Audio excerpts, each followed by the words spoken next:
everyone, it's Claude here, and welcome back to the Instagram Live interview. Guest today is Emmanuel, but welcome back to the Claudes SEN Law Instagram Live interview. Do also feel free to check out and support the Claudes SEN Law link in bio. Thank you. Hope you're all well.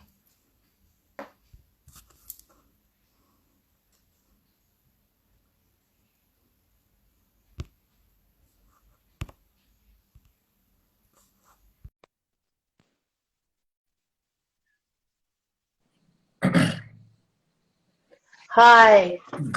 Greetings. I was hoping that I would be able to use my microphone, but it doesn't look it doesn't seem that way. Hold on just a moment. No problem. Yeah, I was really hoping to be able to use that. Okay, well, no worries. I can hear you loud and clear. So it's all good. Greetings.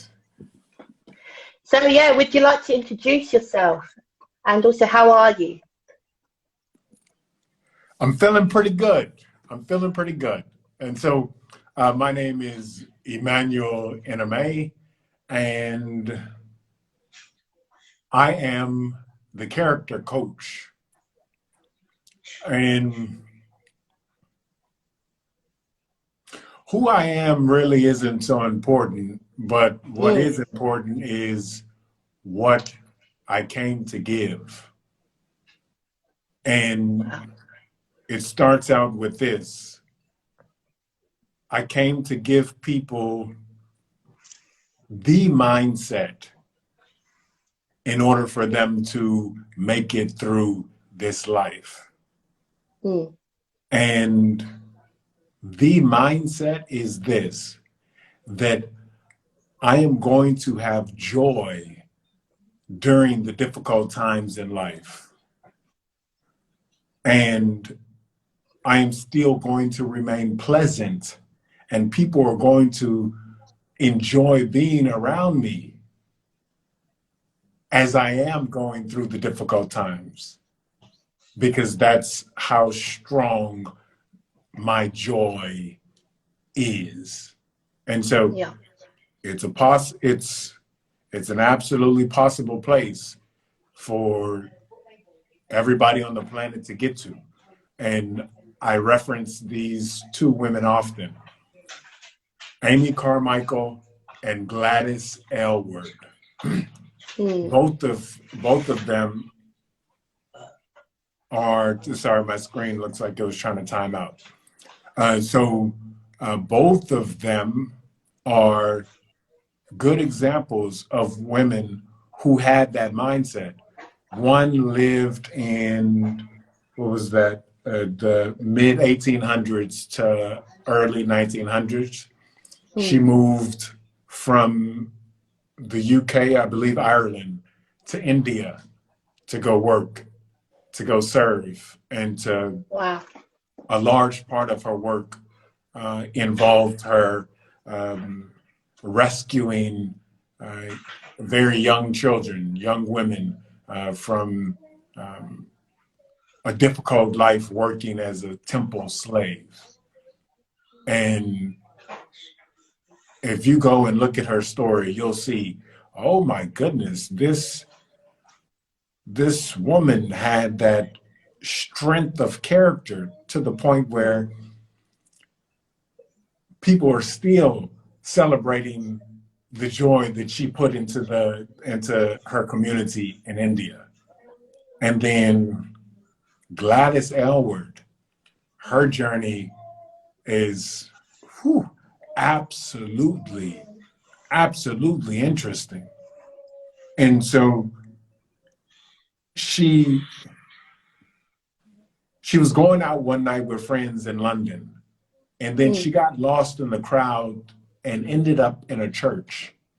And so in that church, she heard the word of God and she was saved. And then her life changed. And then it was put upon her heart. She had this desire to go to China. She tried to go through a traditional mission group, but she didn't meet the qualifications. And so she ended up going on her own. And there was one missionary out there that she was going to go meet. And her journey just to get there, because she took a plane, she took a train from the UK all the way to, she made it as far as Russia. And she had to get off of the train in the middle of the night because the train would not go any further because there was fighting ahead. I forgot, I can't remember if the Russians were fighting maybe the Japanese or the Chinese. I can't remember. But she had to get off the train, and she walked in the dark, in the cold, in the snow, back to the last train stop to go to the town there. And when she gets to that town, they tried to kidnap her and to influence her to stay. But she eventually got out, found her way onto a boat, and then went to China. Mind you, there ain't no cell phone. There ain't no email, right? Yeah. And so this young woman is going on absolute courage. She is running on persistence and motivation. And so when she gets there and she meets the elderly missionary in the town where she needs to work, it's not, at least it wasn't this joyous meeting. It was a little bit of tension. So it's like, I just took this whole journey to get here. It was difficult. And then the woman that I meet is not like jumping for joy whenever I arrive. And so, but that's okay. She had that persistence and she kept going. She's motivated, absolutely motivated to continue to spread help to people in China. And there are other things in her journey. For example, so after she had got integrated into the community, the village that she was sent to, she got to know the leadership of the village. And there was one point where she got called to go to a prison to sort out, I'll call it a riot in the prison. This woman is like 5 foot tall. Oh, wow. And they called her to go to a man's prison to go sort out, because apparently one of the prisoners had gotten an axe and he had killed like 1 or 2 prisoners, and the guards couldn't control the situation. So they called her to go into the prison to sort out the situation. And so imagine what could be going through a person's mind in such a situation. A person could be thinking, okay, if I die here, these people could completely cover up the incident and nobody would know what happened here. My family would not know. And basically I would just die out here in this men's prison. But what does she do? She goes into the prison, she walks up to that prisoner and she tells him about the axe. Give that to me. And he gave her the axe. And then she helped institute a little bit of prison reform in that prison, because she's like, yeah, it would be more ideal if they had some sort of hope or some sort of stuff, activities to do. Yeah. And so with that said, it's absolutely possible for people to... And thank you for sharing that. So, because that's the main fact, is I think that is just an example of someone going into a situation and of course not knowing what to expect, and then of course dealing with it in a way that made the situation, avoid the situation from going into some escalation. So what I would say as well is, what would your words of advice be for the current situation, or if you had the kind of way of kind of talking to a leader and of how they needed to deal with peace? So let me try and understand your question. So you're asking, how would I provide advice to someone who is in some sort of leadership position? Yeah. Okay, to help. So the only advice that I could provide is something that I have experienced myself.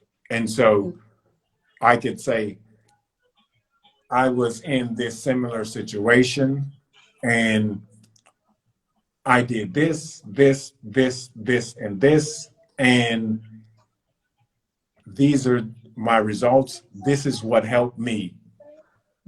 Consider using something that I presented to you, whatever advice that might be, consider using it.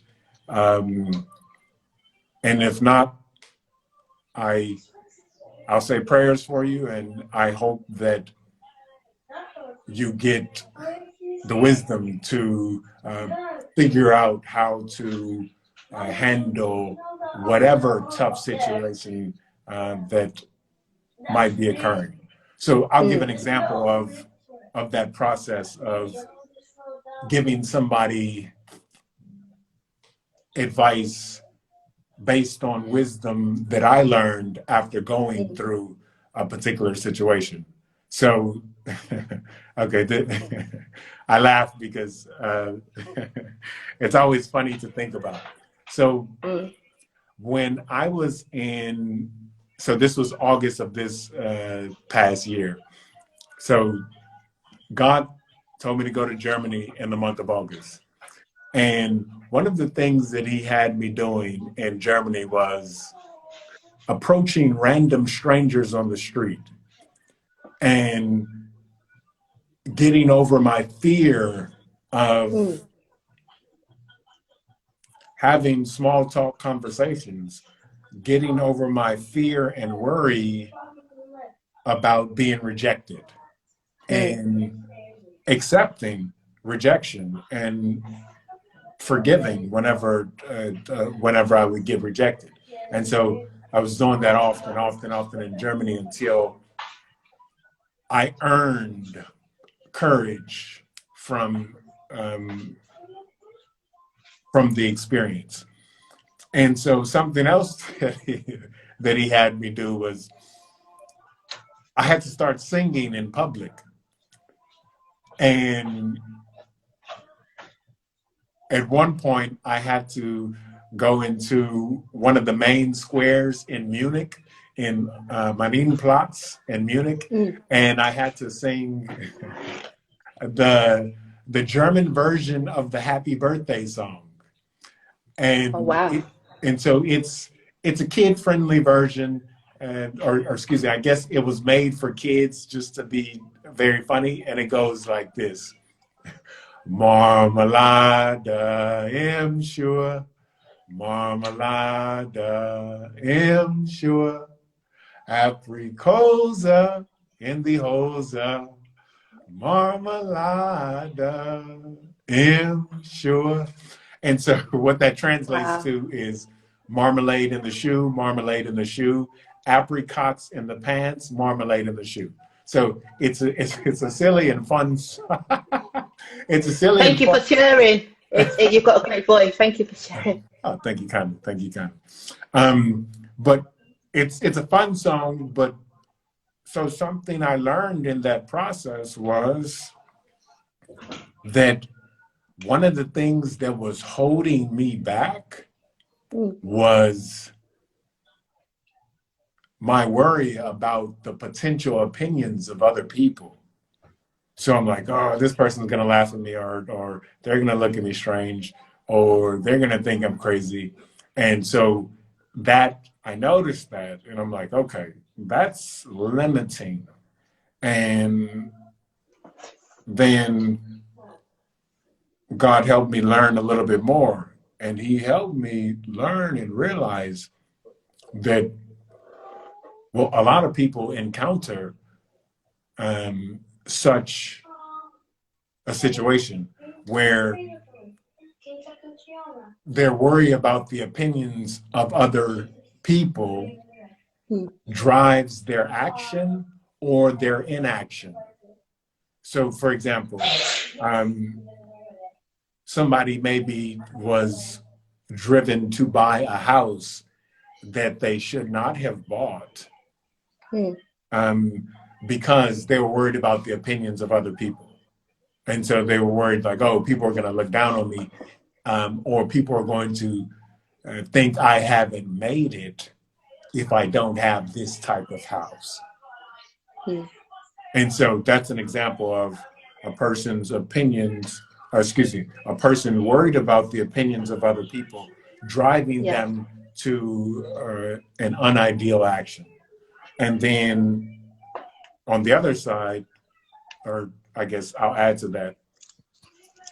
So, and this happens with young ladies a lot, or a similar-ish situation.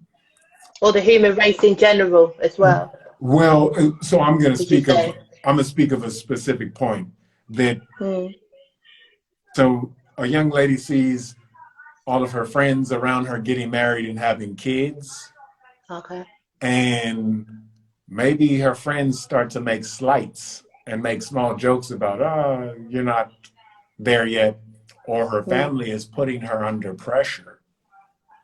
And so she's worried about her standing, her status in the community. And so that emotional concern starts to affect her logical planning. And she will see in a man things that are not there, to the point where she's thinking, I just got to get married so I can get them off of my back. And so it's a big thing. It's a big thing that a lot of people get caught up in worrying about the opinions or the potential opinions of other people. Yeah. And so the reason why I say this or tell you this story is because, so I went through a process to get to the point where I could sing more confidently in public. And so I learned, okay, I have this limiting factor, that limiting factor. I learned this is a good song to sing. That's a good song to sing. If I don't sing, I guess, bass, my voice will crack. And so, like, I mean, just learn these things. And so now, or I should say, moving forward in the future, this will be a character training exercise that I will offer. And so now to apply this to a leader, whoever they might be, whatever area they might be leading in. So if I wanted to give them some advice on a situation that they might be facing or about to face or struggling with, then I would look into my tool chest of things that I have done and wisdom that I have learned, and then let them know, hey, I was in a similar-ish situation. This is what occurred. This is some things that helped me resolve that situation. Very interesting. And you would say that, I think that's in mind of what you just said. Life is a lesson. We always are learning. And I think it's also very interesting because I think there is quite a lot of introverts or, you know, individuals that may feel nervous, but nerves are natural, what I've learned. And I don't know if you would agree that, I think, would you say from your own nerves, it made you, how did you kind of deal with those nerves within the situation, would you say? Did you feel empowered by it, or did you kind of feel nervous? Oh, I definitely felt nervous. Mm. But it came down to, it's almost like it maybe the best way to put it is that it's like bite your tongue and push through. Yeah. And so it took that again and again and again and again and again Mm. to like keep going, because at some point you're going to get over this fear, this Yeah. worry of being rejected by strangers on the street, and you'll get over. So an additional thing that I discovered is that part of the reason why I was worried about getting rejected by a stranger is because there's that feeling within me that, hey, you know what, this is going to lower my status in society because, oh, other people see me get rejected and they're going to look down on me. And so Mm. that was a very important thing to get victory over. Is like, why am I worried about my status in society? Mm. And so why is that um, driving me to inaction? Mm. Yeah, and so uh, yeah, that's just one of those additional things that I learned that was holding me back from doing a lot of things. And so thankfully for God pushing me outside of my comfort zone, I was like, get Mm. out there, get out there. And like constantly pushing me to the point where it's like, okay, all right, you know what? That thought of fear, that thought of worry, it's like, I hear you, but I'm moving forward Yeah. because I know that this is going to benefit other people because there's something that I'm learning here. And additionally, I'm not going up to talk to people about junk. It's one, to add joy to a person's day, two, to also uh, help them have a joyful mindset in general. Mm. And what By would your advice? What would your advice be? Sorry to interrupt. What would your advice be for the individuals that are not really believers, and of course could consider being a believer, but I think they have those challenges because of the kind of, I don't know, exclusions that they feel from religion? What would your advice be for those individuals? so I would tell them, watch and see. So what does that mean?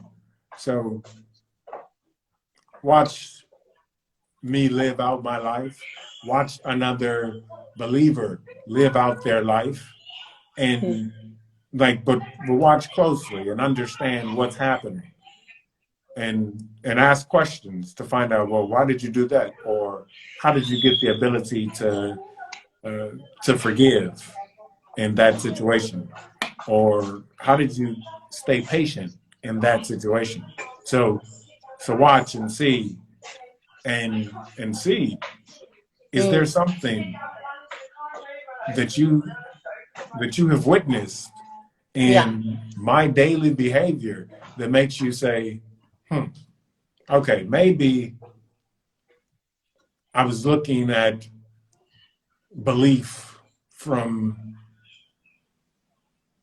one perspective, but now that I see belief being acted out in a different perspective, maybe Yeah. that maybe that might change my mind, or maybe there is something to learn here. And that's one of those absolutely, absolutely vital things that I learned in my journey to even come to this discussion today, is that, you know what, it's important to hear people from all different walks of life. It's important to hear people who are in opposition to what you might be saying. And for example, like something in the States, Democrats, Republicans, liberals, conservatives, it's important to listen and hear what the other side is saying. So to be patient, because there's something in that communication. Yeah. And so it comes down for me, and this is again something that worked well, or I shouldn't even say well. I can't even give a word to describe it. It was absolutely vital in order for me to find myself and to find to discover my God-given purpose, which one of my God-given purposes is to help you defend your joy. And thank you very much. No. And also, why do you think, I don't know if you may have a answer for this, but why do you think they have a lack of ability to listen? And what do you think could be an improvement in that area? A lack in of your personal ability view. to listen. I would say hearing others out, that takes practice. It's not just a matter of I'm going into a conversation, or just a normal conversation. That takes practice and a particular mindset, extreme patience, forgiveness,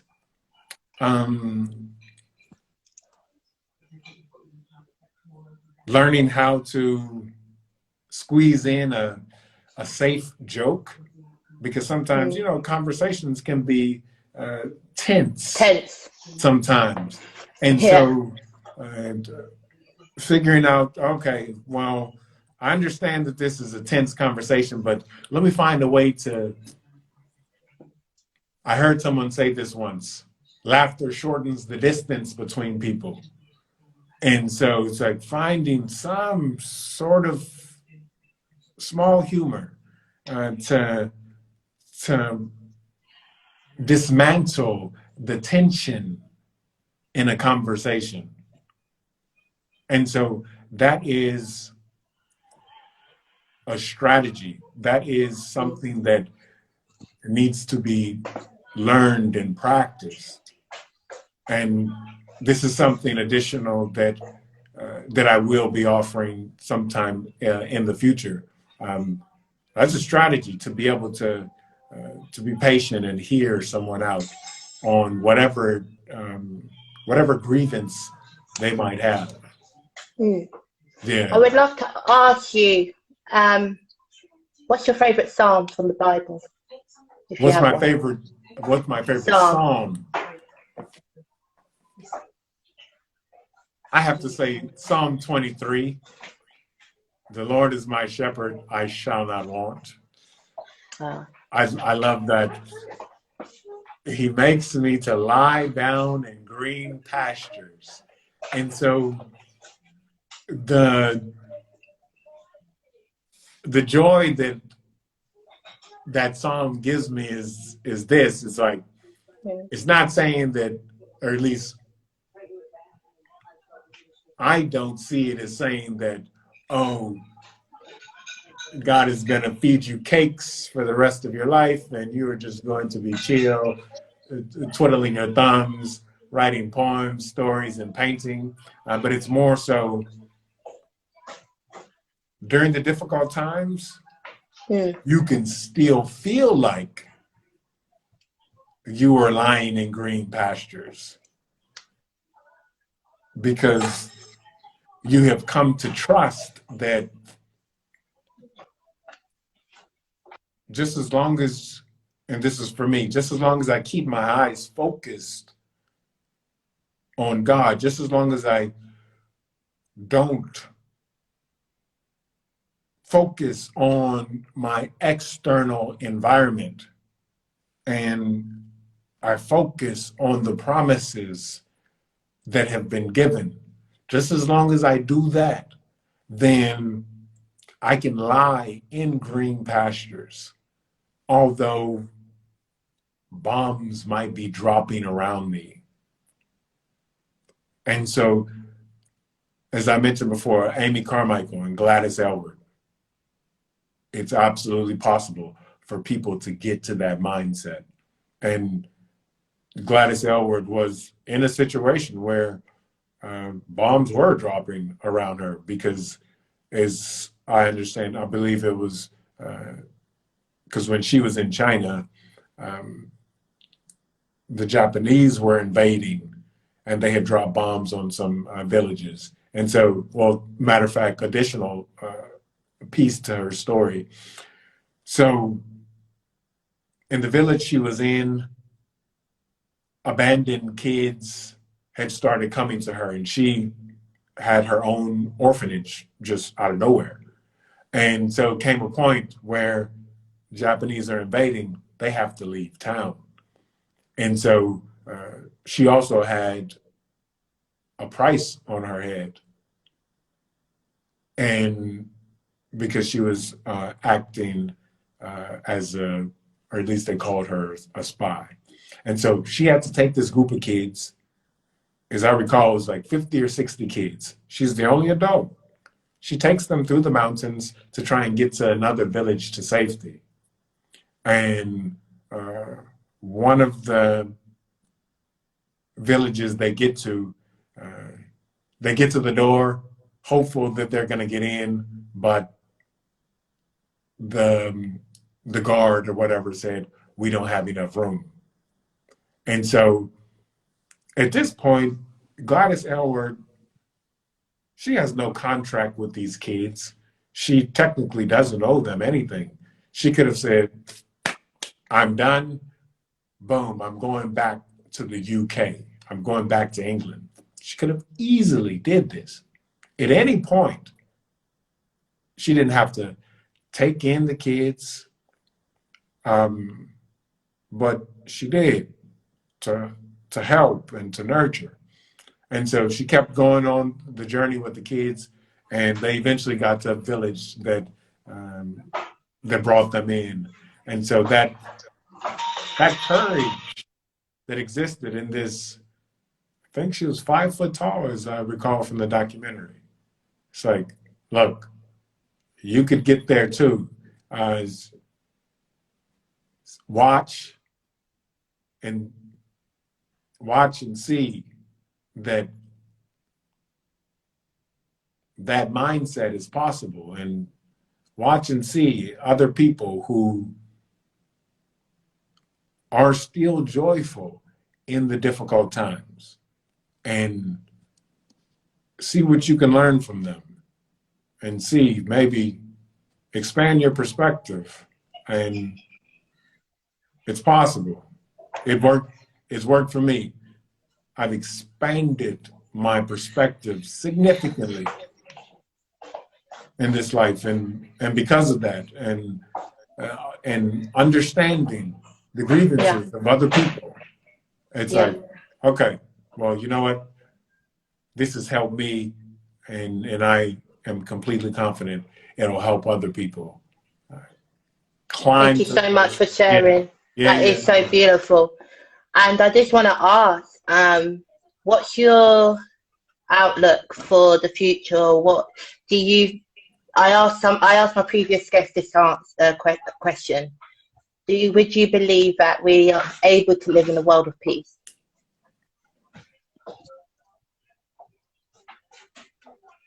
I can't answer that question.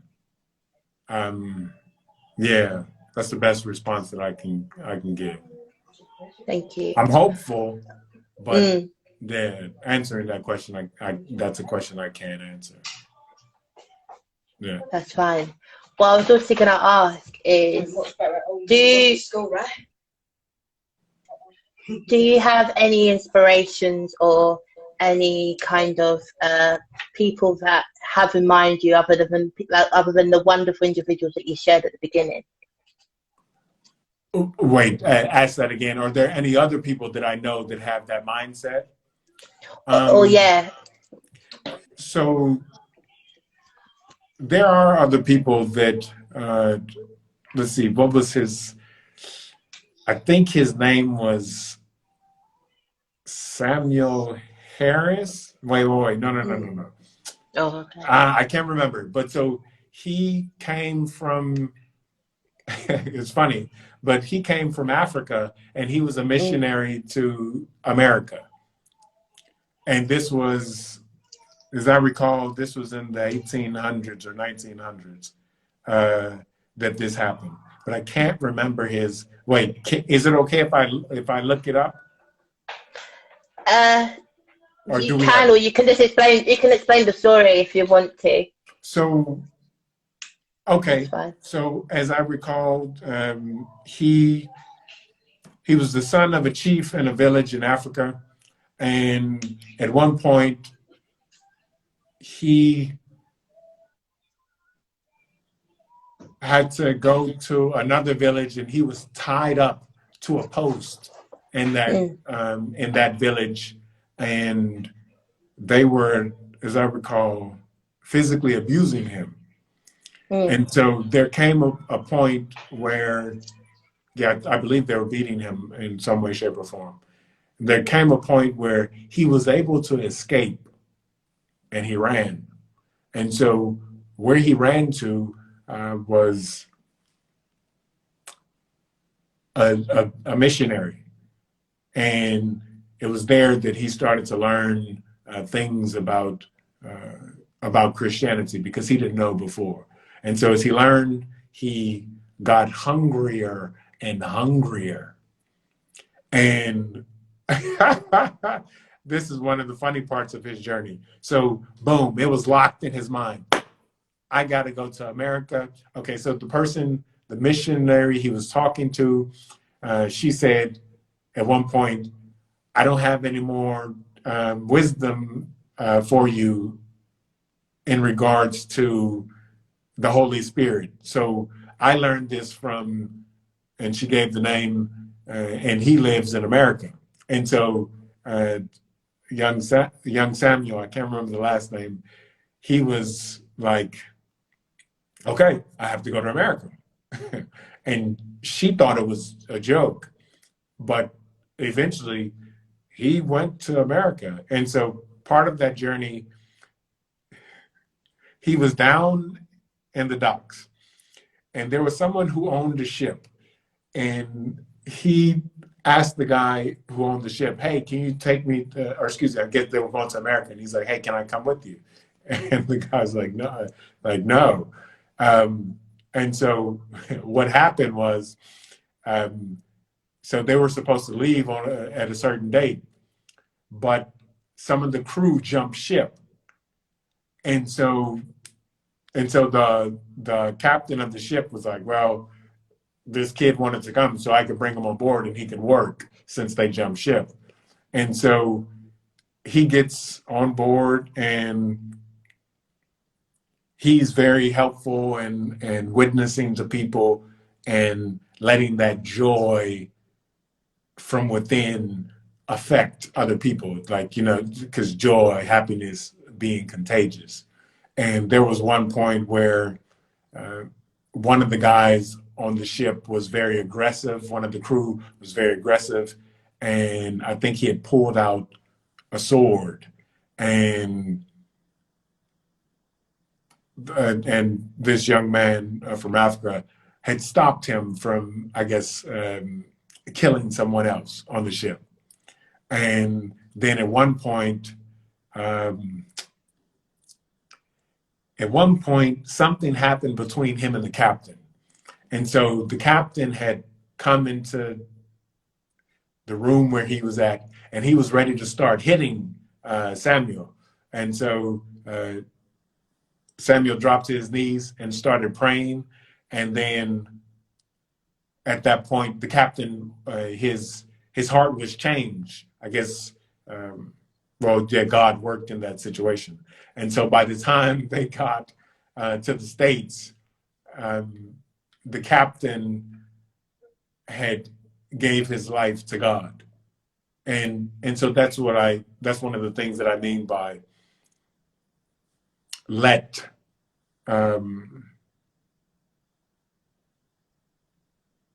people see God working through you. And so let people see, like, oh, okay, this guy, he's been patient, he's been gentle, he's been calm, he's been loving. And although I was about to beat him, he dropped down to his knees and started praying. And so it's like yeah, that's not normal human behavior. Yeah. And so that acts in ways to help people see, hey, you know what?